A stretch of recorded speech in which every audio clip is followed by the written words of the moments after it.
podcast is powered by PKF. PKF, your trusted advisor in the Hunter for over 45 years. Down to Business acknowledges the traditional owners of the land and waters this podcast is recorded on. Hi guys, and welcome to another video of Down to Business, aimed at business owners out there to get some lessons. Hopefully you've been learning a few of late and can apply them within your business. And today I'm sure we're going to learn a lot with a great story and a great guest in Leah Jay. Welcome, Leah. Thank you, Andrew. Leah's got a very extensive career in basically property management, real estate generally, and I'll let her talk a lot more about that. But grown a business from very humble beginnings to quite impressive business these days here in Newcastle and beyond. And I'm sure we've got a lot to learn, as well as some of the other things that business, I guess, has created opportunities for. So without further ado, I'll let Leah tell us a bit about herself to start the session, and we'll go from there. Oh, thank you, Andrew. Okay, well, I really do come from very humble beginnings. I arrived in Newcastle from Central West about 35 years ago now. And my background is from Orange, New South Wales. Okay, so a bit different out there near the ocean. Yep, had never been around the ocean. This was all new to me. So I came here, and my husband at the time was his wife brought us to the area, and I worked for a local real estate company. They're still going today, Walcombs. Yeah, right. And worked for them for 7 years in property management. And I really enjoyed it. I loved it. They were a great company, great family business to work for. And I had a lot of flexibility even back then, because as I was there, I had 2 children. So you think about that, 33 years ago, working and managing 2 kids, and back then it was tough days. But I could see that there was an opportunity. I loved property management, but I could see that there was an opportunity to go out and make that a standalone business, because it was always the poor cousin of sales. Mm-hmm. And I took a chance and backed myself, and after being with Walcombs for 7 years, went off and started Leah Jay. So it was known as it was actually back then known as McFarlane Property Management. Okay. Because I operated the business out of a tiny little office in Beaumont Street, Hamilton, and it was just me, a telephone and a car. And there was no mobile phones in those days. It was, what are those things called?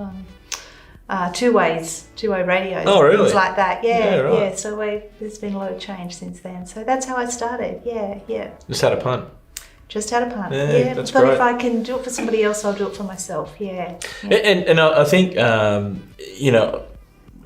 not to cast aspersions or anything on the sales side, but sales, I guess, from a real estate perspective, generally one-off transactions, not a lot of relationship, I guess, but that's a big part of what you do and your business. Is that right? Yeah, I think what ignited the passion, and it is a passion for me, property management, was the relationship building. It was the people. So when I started in real estate, it was about the property. I loved houses, and I loved being around all that sort of thing. But it very quickly developed into the houses are just the thing. It's the people and the relationships that you build. And I got a lot of delight and a lot of joy out of putting people in property, and knowing that it was not always, but sometimes long term, and they're going to be permanent renters, and looking after those assets for them. And they were pretty much back then, and still are, mum and dad investors who own the properties. So it was about the relationships and the people. Yeah.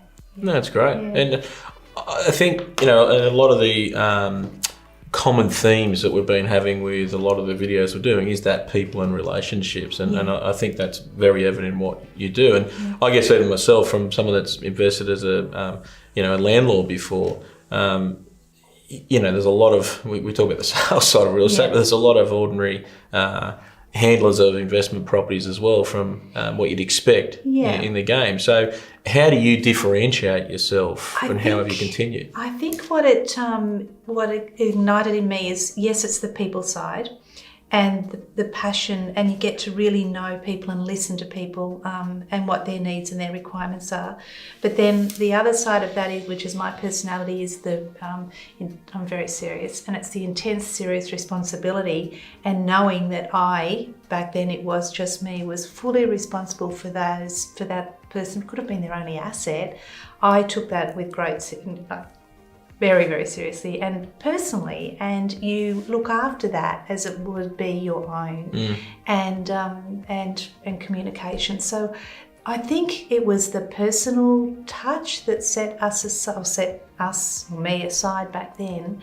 And as you grow, you try and make sure that continues, and that's the philosophy of the business as you grow and change. That's not easy. No, I guarantee it's not, because otherwise everyone would be doing it. And I think you've hit on already two of the areas I usually focus on, and we'll talk to a lot of businesses about keeping it simple and talking, too many focus on the numbers and the finance result, and realistically, finance is an outcome, is a result. Where if you focus on the people, the process and systems, and your customers, which you obviously a big part of what you do, the finance takes care of itself. And it was never about the money. Yeah. So for me, when I started that little business, it was about having a job for myself and doing it for myself, and maybe creating an asset so that at some point down the time there was something for me. But it was about giving me the flexibility. I was a bit of a workaholic. As when you're in business for yourself, that tends to be the way it goes. And there was no balance, no work-life balance. So you're giving it everything. Yeah, I can remember, and I've still got at home my little cash flow from when I started. But it was, as I said, the business growth and the profitability of the business in those early days just happened because of the passion and the way I went about doing things, and the love I had for it. And systems. So you're forever changing and evolving so that it is done more efficiently. But if you start to concentrate on the dollars, it's not going to happen. So you just touched on systems and how that's evolved, but I guess, yes, you started as one person, but how long into the journey did you then decide you need to put some help on? About 6. It was only about 6 or 8 months into the journey that we started, and I had another one person, because there's not a lot of fat in profit-wise in property management when you're small. You've got scale, the volume. That's where that comes into play. So back then it was, very meagre, but I could afford to put somebody on, and I think that over the first couple of years, maybe we're up to about 4 or 5 years, and we only had about 3 people working for us. But the business did grow organically at that stage. So I think because we were property management only, and we were the very first people, I was the first who started that business in Newcastle, and I think statewide actually, that I'm aware of, that people are attracted to it. So it grew quite nicely, But it took a couple of years to get those people on board, and I don't have any background in management, so I hadn't done any I had no education. It was all learning on the job for me, and so a lot of it is actually the people skills and the soft skills that I have inherent in me that I have used to manage the people along the way. But I think that learning on the job's great if you do actually learn. I think the problem with a lot of business owners, and one I'll say is about reflection. I tell people all the time I've made a career on mistakes. Yes. Which is fine as long as you learn from it. I think that's where you're going with that. I think it's like I've always done a lot of self-improvement and learning that way. But I've also surrounded myself with people that can help me in the areas that I fall short on. You can't be good at everything. So I concentrate on the areas that I'm really good at and make sure that I've got people around me that can really hone in. And I respect what they can do. And I think that's part of our success in the early days and continuing. So on that point, and as you've started to grow and bring people on, how have you managed to ensure, and given you so much passion in what you do, how have you managed to ensure that when you let go a little bit or delegate it or that the same delivery was there. Yeah, that's been the tough part, and we haven't always got that right, and more so in the early days because I held on so tight, and when you hold on tight and you're not allowing people to develop and evolve, I think that's when some of the not mistakes, but we could have done it better. It's learning. It's making sure you've got the right people, and when you in the roles, and that's an art to that as well. Managing people, employing people. But once you've got them there, you do have to step back, and you do have to let them evolve, and you do have to listen. So I had to learn all that. It wasn't all just about how I did it. I have to then, listen to what other people can bring to the table and how they see it. And it's constant change. The industry has undergone massive change. More so, I would suggest, in the last 8 to 10 years. But letting go and allowing others to, experience it and spread the way, I guess. Yeah. As long as you've got those you've got to have your boundaries. You've got to have. So if you start with, you've got to have your culture. You've got to have the core philosophy of the business, and make sure that is there. Once that starts to weigh, you've always got to bring that back. So keep that there, and then you've got to let people. And as the business grows, it's not going to be the same as what it was like when I was there. You have to trust, and you have to delegate, and you just step back and let it be. And sometimes that's for the better as well. It doesn't have to always be about the way I would run it if it were just me. Well, as you said, everyone brings different perspectives and different skills. So that's great. Yeah. I'll come back to your team. The fact that I had down a point to talk about niching. So too many businesses try to be everything to everyone. Yeah. Now, there's no better example of niching than what you've created. Really saying that's what my niche. So I imagine out of that, those relationships and the clientele you've built up over the years, we've done a lot for them. Yeah. There would have been no shortage of opportunities to enter into sales. Yes. Tell me about niching and what you found set you apart there. Yeah, niching has been the secret, I think, one of the major secrets to our success. When I started, Andrew, I can remember, and I can rattle off, half a dozen names of males at the time who was like, okay, that will never, you'll be gone in 6 months. That will never work. And a female going out and doing that, like, it was like, you have to put those things out of your head. And it was negative. So you've just got to step aside from that and go, okay, concentrate on what you're doing, and I guess keep a little eye over your shoulder and be aware of what's going on, but stay true to your values and know that, okay, that's the goal, that's the plan, little bit step by step. Having said that, there was no plan to have the size and the scale of the business that we have now. And there have been many opportunities over the time to venture into sales. I guess then that wouldn't be being true to myself. It was, there were a little pull here, a little pull there. I guess the other good thing about our business is we are 7 days a week, 24 hours a day. Now it just ticks over.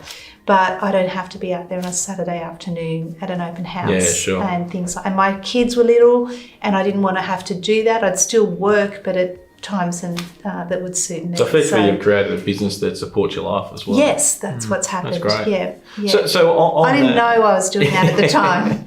Hindsight's a good thing. Yeah. I guess, and with that, the other point I'd say, well, I'm assuming that you'd even have some sales agents that would refer you work because you're not seen as a competitor necessarily. That's correct. That's great. Yeah. Over the time we have, because our clients value our, so we're totally independent. So then over time, people come, our owner clients, if they wanted to sell or needed to sell, would be after our totally independent advice. So you have a couple of people that you can that you trust for those clients, so you can refer them on to. Yeah. I've got great. I don't dislike salespeople. I've got some really great friends who, salespeople. I think it's a key point to get across, because too many people think, especially when they're smaller, they can't let go of an opportunity. Yeah. Where that opportunity you let go of might mean to other opportunities. Yeah. So, I know in our game, in professional accounting, business advisory, everyone says they're a competitor, and I can show you time again, we're saying, no, we've got specialists. So you work with other, effectively colleagues in the industry, and you both get a good outcome. Yeah. I think if business owners could see that more, then the opportunity sort of opens up. And when it's worked well and best for us over the time, there have been a couple of salespeople over the years that have been sales only. So that's been a great reciprocal arrangement. And they're salespeople. They're not property managers. They sell, and that's the best thing they do. We couldn't sell in a pink fit. We concentrate and put all our energy and many hours of training and expertise so that we do that niche. We're the best at it. No doubt. I firmly believe that my team are the best at that, and it's because of that total focus and not being... You think about it, if you've got to put energy over there and you've got to put energy there, that's draining you from what you can do best there. Yeah, there have been times too where I've looked and I've gone, because our income is, ticks along, and you hear, what goes on and how much money people make in sales, and sometimes, and also when our owners sell properties, we don't get a clip in the commission of that back then. So you look at that and you go, I could have made a lot more money then. It's not about the money. You just got to keep coming back. It's what you do. It's the service you provide. It even becomes more... I'm going a little bit all over the place, but it even becomes more than the property management business itself. As it's grown and we've been able to maintain that niche business, it's about what it contributes to the community, the jobs it provides to the, we have 60 employees now, 65, the jobs it provides for those families and for the tradespeople and the contractors and all those that work for us. It becomes about all that. You're affecting a lot more life than just what's even in front of you. Yeah. So I mean, we could talk about this all day. Those questions I'm going to ask now, but of a husband of my wife's not so much anymore, but always been very career orientated, and I've got a young daughter that's also hopefully going to shoot the lights out with her goals. Yeah. You mentioned how hard it was to go out into yourself, and you had a lot of doubting Thomases, I guess, from the males that maybe in the industry. Yeah. What's some lessons learned from there, and what's some of the things you would give advice to other females? Because as much as we're making headway, I still think there's a lot to go in that space. There is still a lot to go, and it is difficult. And I see it with the mums and dads. We have got males who work with us now, who work for us, and trying to juggle and with family and kids. Anything is possible. I am a perfect example of that. I started with nothing. I had a dream, and that dream grew. But you can't have everything all at once. So I think if you have to take risks, you have to take the opportunities. You will fail, you'll make mistakes, you won't always get it right. But I think there's, go for it. Anything is possible to achieve if you've pretty much got to be single-minded.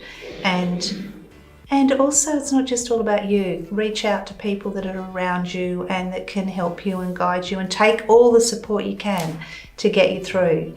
But believe in yourself. Yeah. It's all in the mind. That's how I look at it. It's education.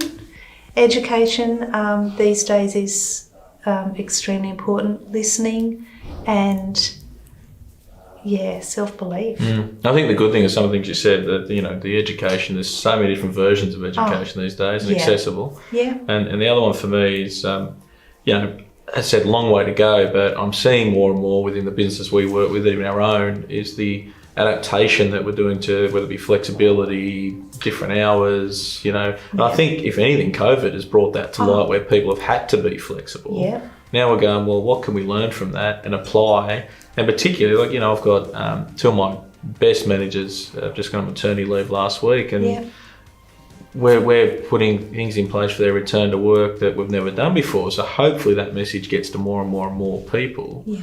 And we get, take that whole argument out of our dialogue, if you like. So I'll give you an example. When I worked for the other company before I started by myself, I had been there for 18 months and I was pregnant. So I went to them and told them I was pregnant, blah, blah, blah, I'm gonna have a baby. Okay, no worries. Well, you can finish up in a month's time and we'll replace you. That's how it was back then. And there was no negotiating, there was nothing. So off I went and then had to go and find a job and do some temp work to see me through until I had my son. And after he was 4 months old, and they rang and asked me to come back, and I could then negotiate my terms a little bit. I think it's a magnificent thing that doesn't happen these days. And there are laws, and you want to look after people. You've got to look after your people. So like you're just saying with your two managers, our 65 people, 62 or 3 of them are women, and we are constantly juggling parental leave, and have one and then they come back and they have another one, but the flexibility is magnificent. And it's teamwork as well. And if you've got good people, you don't want to the money you invest in them and what they give to you, it's a two-way street. I think again for the business owners that maybe not again gone down this path yet, and maybe you're not at that level of employment, but reality is flexibility will be one of the biggest draw cards, if it's not already, to getting the great people, as opposed, for years it's been money. I think, studies of recent times have shown that money is actually about 5th or 6th on the hierarchy schedule now for draw cards. So flexibility is a big one. Yeah, flexibility. I think a sense of belonging. I think, and particularly what we've experienced in the last few months, I think people like to or need to feel a sense of belonging, that they're valued, well, obviously value, but a place to go that's comfortable. That's great. I want to come back to your team you just mentioned before, how, and I know some of your team members, and I've had some great conversations with them, over the past year. And they are very skilled. I guess that doesn't just happen overnight, but also you mentioned before about surrounding yourself with the right people. Talk a bit about how you went down that path and then how you interact with them now, etc. Okay, so as the business has evolved and as the business has changed over the last 26 years, so as the people you need changes as well. So the people that we had back then, when it was just me and us, that was a little group of people. But as things move on, those personalities probably are not going to fit in the paradigm or in the business. It's a different business now. So we have a real mix of people that have been with us shorter time, medium time, and then we've got a core of about 5 or 6 people have been with us about 15 to 18 years. Our managing CEO, Cassie Lantry, has been with us for 15 years. She started on the ground, so she has, I like to say, grown up with us. She knows the core values of the business, and that's the thing that matters most to me, is the values of that business. And I think Cassie worked alongside myself, and my former husband Jeff was part of, or is still a small part of the business, and so she worked alongside of us, and she's seen what we've experienced, and she's been in the trenches, so to speak, with us. So I have no issue with Cass. She just runs it probably better than I used to. And she's surrounded with a great little management team as well. And they're a mix of different personalities, different skills, different age groups as well, because those women all have something different to bring to the table. And it's a really nice mix, and they work off each other. There's a great respect. Ongoing education, not for all of them, but for some of them, because different stages in their lives. So that's how that's the success of our business today. I feel great ease and comfort in the way that the business is being managed at the moment. Yeah. And it obviously allows you, which we're going to get to some of your other endeavours outside of this, but that team allows you also not just to be stuck in that role 24/7. Yeah, so my role has changed significantly in the last probably 4 years. 4 or 5 years ago, we made a deliberate strategic decision that I would back out a little bit. It was tough at first. I had my hands on the rails and I wanted to do this and this, and it had to be like done my way a little bit. But I think what you learn is, like, I've been doing that for 20 years and probably tired of, the people tiredness, and it was time for, and there had been no downtime and a lot of things had happened over those years at life things. So it was, okay, just breathe, not step away, but just step aside and breathe some new life into the business. And that's what Cass and Leslie and the team do. Yeah, and I think one of the greatest things I've got told, and it probably hits you in the face a bit, when you're in that space and you let someone else do it, they're not going to do it the same way as you, but that's not necessarily a bad thing. Yes. You know, and as long as you said before, boundaries, and we know where we're going with it, you know, let them go. Let them go, and they flourish more. So whenever I was there hovering around, things were great, was happening, but I can confidently say, and I think it's a great thing, once I stepped away and let that happen, it flourished. Another level, a different level. But as I said, it's a different business. So the people that were there back then, some of them couldn't cope with that change because they'd been around me. I was their leader, and and although Cassie had been there and the team had been there, to bring somebody else in rocked the boat a little bit. So probably about 4 years ago, we went through a really change where I moved aside. The management team more so came in, and with that, some of our people stayed, some of them moved on, but the business is going very, very well, extremely strong, right. And yeah. So it can happen. It can happen, yeah. Yeah, as you said, and that wasn't part of the plan.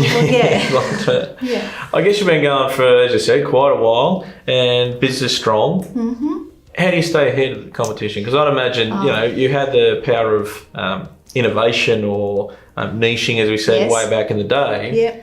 But now people have seen it be successful. I'm sure there's been others come along. So how do you stay ahead? Yeah, okay. So that's exactly what's happened. The others have come along, and that keeps driving us. So you have to keep looking. So you look outside, you look at other industries, you look what is happening in other areas, and keep reinvesting in the business. Technology has been a huge thing for us. Looking after our owner clients. Our owners are the ones who pay our fees.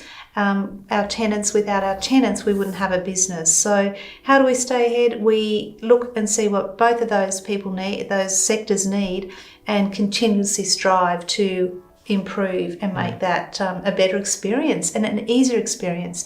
And the pace of business is getting faster and faster, and everything's instant. So we need to be able to deliver information a lot quicker, have instant access to things and turn things around really quickly. So with our size and our scale, we are more able to do that than smaller businesses. So it's constantly looking at those sort of ways to improve without losing the essence of what Leah Jay is and the values of the company. Yeah.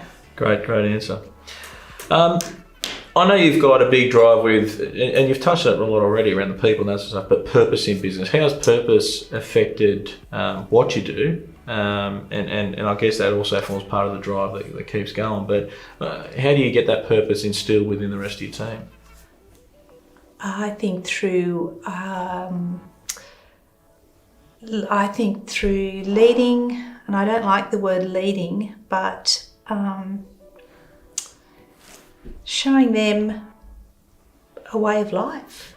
I think leading or being by example. So giving them purpose. If they can see what you can achieve and what your team can achieve, and the purpose of the business and what we're trying to do for people and for the community, I think that gives the team a sense of purpose.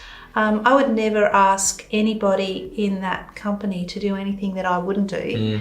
I think it's being humble, it's listening to them, and just seeing that I'm no bigger than the greater picture, and we're all on the same playing field, and it's a common purpose.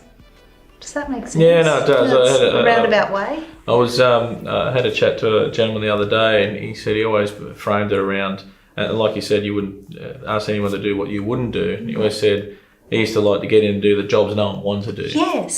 So Yeah. I love to listen. I love to get amongst. So part of what I do now, because with COVID, I've been around and then I get itching. Okay, well, so that's what's happened too in the last few months. Like, oh, what am I going to do? Like, I can't be off doing my other things. So I said to Cass, I need a job. What can I do? But I can't go back in, and I have no desire to go back in and take on one of those exec roles.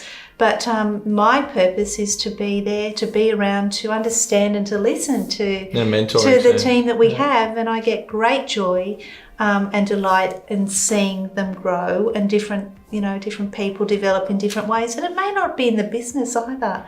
It is about that, but it's not. I get great joy in seeing them develop outside and what they do in their lives personally. And I think as a business, that's an important part of the business for me is for people to get something else out of it other than a paycheck each fortnight, and to be able to come to work. I'd like to think they've got something else out of it. Do the jobs that nobody else wants to do. That's yeah, great. Definitely.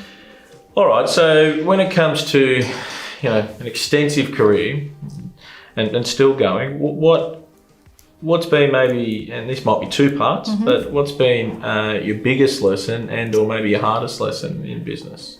Oh, biggest lesson. I don't know, I've tried to think about that in the last few days. It was way harder than I ever thought it would be, I guess. So when I started, I thought, this will be easy. I'll go out and I'll set this up and that up. And I looked and could see how the company that I'd worked for and other companies, I thought that looked easy. I had no clue. I had no clue what was involved and the depth that was involved and the intensity. So I think that's been my main lesson, and it's ongoing. It doesn't end. It just keeps evolving. There's been lots of tears, lots of things over the years. But I think to be able to step aside and it's, as I say, it's ongoing. Who knows? Like with COVID, what happened back in March? That was a bit of an eye-opener as well. Yeah. But now I think to be able to look back and go, there's nothing that really jolts me too much, but that also might be the stage in my life I'm at. I don't know. Yeah. It takes a lot to shake me now, but that could also be, as you said, there are two parts.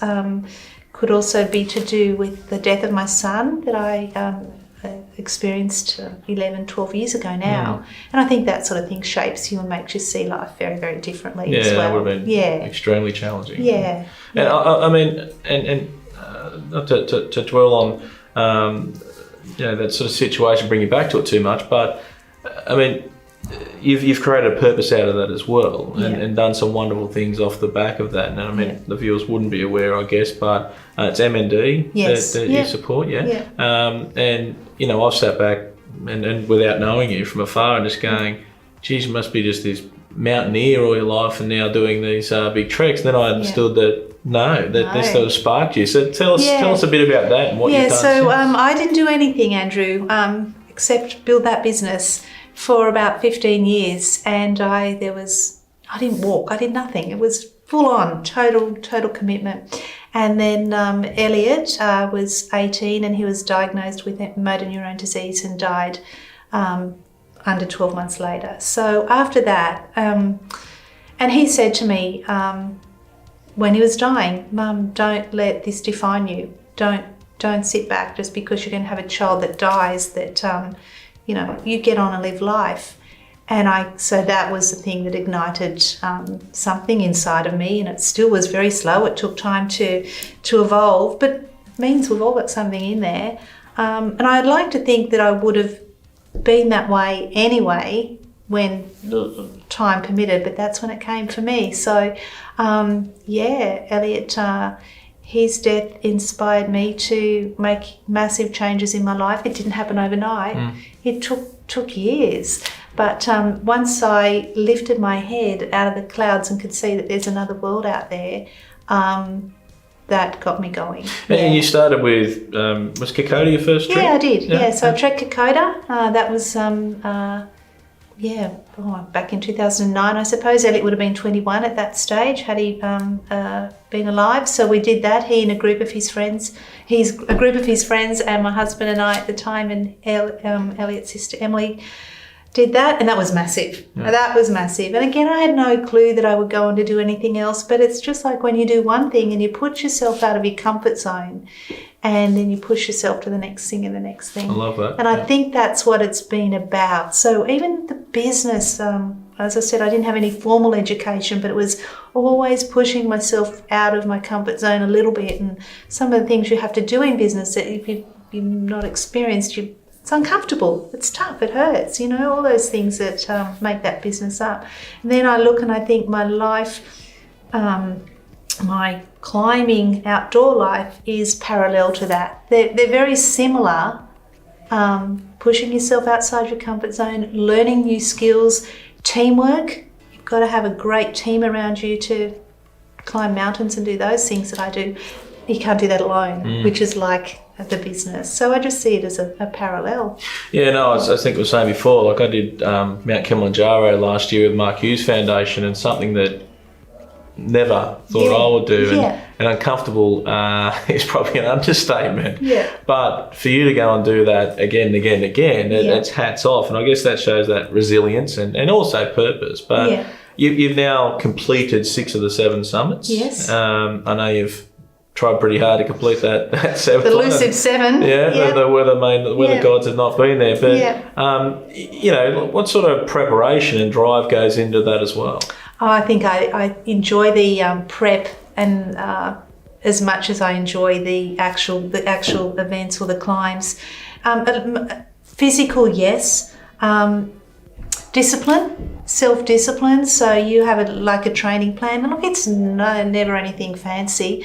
I have a little secret. I have a great personal trainer so when you say surround yourself with people, I sought Chris out maybe 5 years ago. Chris Massey, I've used him myself. Yeah. Chris is my secret. It's funny, he's the smiling assassin. So I didn't realise that. But so Chris Massey he has taken care of my physical fitness and my mental toughness as well to a point. So he is a little assassin. And I often say I would find it difficult to do life without Chris. So he prepares me that way. It's the dedication and turning up, routine. So that's a lot of the prep. And I like getting the gear ready, and I like the planning side of it. Visualization, I use a lot of that. So, when I get there, we're going to do this and we're going to do that, and then the weather will turn and it's nothing like that. But that's a lot of what it's like, And that I guess that other side of that is your involvement with charities and that sort of stuff. I've done a little bit, probably not as much as I would like to do, but maybe that'll come to in the future. I'm also aware of oversaturating people. Like there for a few years, we did a lot of work for MND, raising funds for the various charities. So I've taken a little bit of a break from that for the last couple of years, but who knows, that might come back again. It's bringing awareness to the disease, I think. And what's happened there for me was being like, okay, well, not just MND, but anybody that can't get up every day and get out there and enjoy that magnificent world that we have. Sometimes it's a sad and it's a crazy world, but if you can get up every day, well, we're able to do it. Get out there and enjoy it. No, it's inspirational. Hats off. As I said, after doing one, I think it puts it even more perspective as to the challenges that you put yourself under and what you've achieved. So, yeah, and then, I guess, as I said, there's been a lot for your growth and there's a lot of parallels with business, but how has actually the business benefited and your people benefited from that involvement you've had in those tracks and that? I think they've benefited because they've seen the transformation in me. So I have transformed. I've evolved as a person. I've continued to grow. And like I said, I wouldn't do anything that I wouldn't expect anything of them that I would expect of me, of myself. I think when they can see that you can, set yourself a goal or a plan outside of that. And it doesn't have to be the big mountains or anything like that. It could be go and do a trek down the Blue Mountains. It could go and do Sugarloaf. It doesn't have to be anything major. But I think it has been inspiring for some of them. I'm sure some of them also look at me and think I'm nuts. But that then there is another world outside of what we do there. Yeah, I think maybe in that way. Resilience. Yeah, all those lessons. Yeah, I think it's also what you said before, that anything's possible. Yeah. With the people that have known me for all that time, and to see what you can do if you are dedicated and your mindset's right, and as you say, you've got to have right people around you. When I was training for some of the bigger things I've undertaken, if I was in a little bubble at times, you have to be, that total focus has to be there, and you can't let anything unsettle that. So you've got to have your tight little bubble of focus and the people around you that are going to support you and believe in you.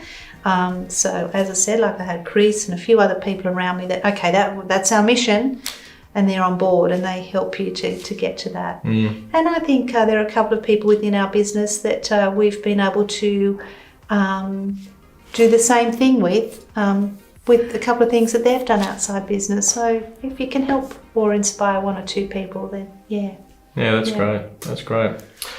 Well, like always with these videos, we seem to get some great people on here with great stories. We could talk for a long time, and I am going to try and summarise the wealth of information you've just said and the key points for if you're a business owner. I think one of the key things that resonated with me just then was, you got to have a punt, you got to have a go, and anything's possible. But surround yourself with right people and make sure you advice or can-do attitudes, whatever it may be. You did say a lot about purpose and have a reason. We all need a purpose. And the values. And values. Yeah. I think that's probably foreign to a lot of people. I don't think they don't have them, but actually articulating them and getting people on the same page. Live your values. Absolutely. Yeah. You mentioned quite a bit about that niching, and I think that's the base of your business, which has proven to where you are today what niche you can do, and that's sometimes saying no to those other opportunities and keep that focus. Yeah. What else we go through about what drives you and making sure that you're challenging yourself and delegating and letting other people come into the mix as well, so that let them, I think you said, flourish and thrive. So, too many of us sometimes just keep our hands on that tight that, and then when we do let people contribute, do we really let them contribute? Yeah. So that's wonderful. And I mean, the other one for me really was where you said, again, business, could never predict how hard it was going to be. Unfortunately, not just in Australia, but we're pretty good at doing it, where such a large fail rate of businesses that have that dream and hopes, but they just don't, it's instead of, I guess, estimating how hard it's going to be and planning for that, they just picture the good side, and that's where some people start to fail. Yeah. And finally, having that endeavour and that purpose outside of the business, yours is trekking. As you said, it doesn't have to be these big mountainous climbs, but it's inspirational. But I think it's a good point of how you can prosper in your business. Yeah. You need something outside. Took me a long time to figure that out, and when that happened, I think the business rose to another level as well, because you've got more energy, you've got something else to give to it as well, to fuel it. Yeah. The final message for me is really to the females out there that, as I said, I've got some great females in my life, and I'm fortunate enough in our role to work with a lot of wonderful females in business too, and you're definitely fit in that category, Leah, and congratulations for what you've done, but also hopefully people can get a bit inspired by that as well and say, well, if I want it, it's there, and don't let anyone else tell you that you can't do it. So it's out there. It's all for the taking. Yeah. Thank you so much Thank for you. joining us. Appreciate it. I won't give you a non-COVID handshake, but hopefully Appreciate your time. you Thank guys you. have got a fair bit out of today again. And until the next time, thanks for joining us for Down to Business, and cheers. Take care. Thank you.